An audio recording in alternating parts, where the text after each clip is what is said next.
Қайырлы күн IT лицей. Бұл IT жаңалықтары. Сіздермен бірге мен Мақсат Гүлнұр. Наурыз айының жаңалықтарына бірге шолу жасайық. Мектепте сезімдер әлеміне саяхат апталығы өтті.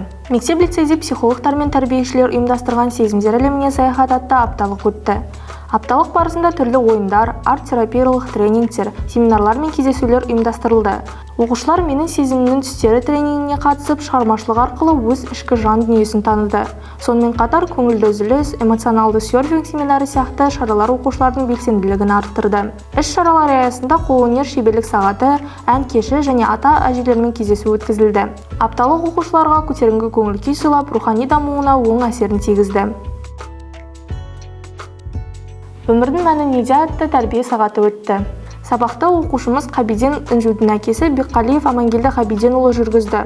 Тәрбие сағатының тақырыбы өмірдің мәні неде болды. Сабақ барысында оқушылармен өмірдің мәні, адамның бұл өмірдегі мақсаты, жақсылық жасаудың маңызы және алғыс айту мен алғыс алудың құндылығы туралы ерекше ойлар айтылды.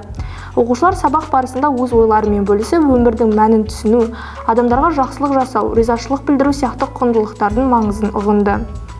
8 наурыз көктемнің ең әдемі, жүрекке жылу сыйлайтын мерекелерінің бірі. Осы мерекеге орай мектебімізде ерекше құттықтау шарасы ер азаматтар ұжымының кіреберісте ұстаздар мен қызметкерлерді жылы лебізбен қарсы алуымен басталды.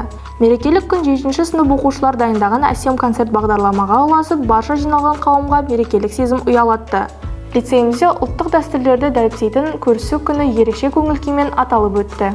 Іс-шара барысында 7-8 сынып оқушылары 9-10 сыныптарға арнайы барып, көрісу дәстүрін орындады. Оқушылар өздерімен бірге түрлі ұлттық тағамдар апарып, оларды таныстырды. Үзіліс кезінде барлық оқушыларға наурыз көже мен бауырсақ ұсынылып, ұлттық тағамнан дәм татты. Кітап талқы алаңы жобасының кезекті кездесуі.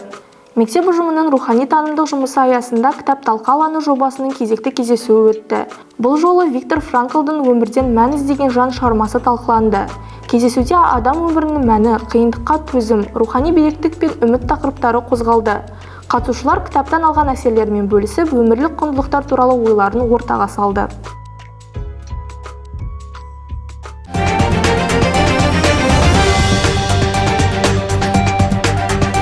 Наурыз айының жаңалықтары осындай болды. Жақсы жаңалықтарымыз көп болсын. Келесі кездескенше.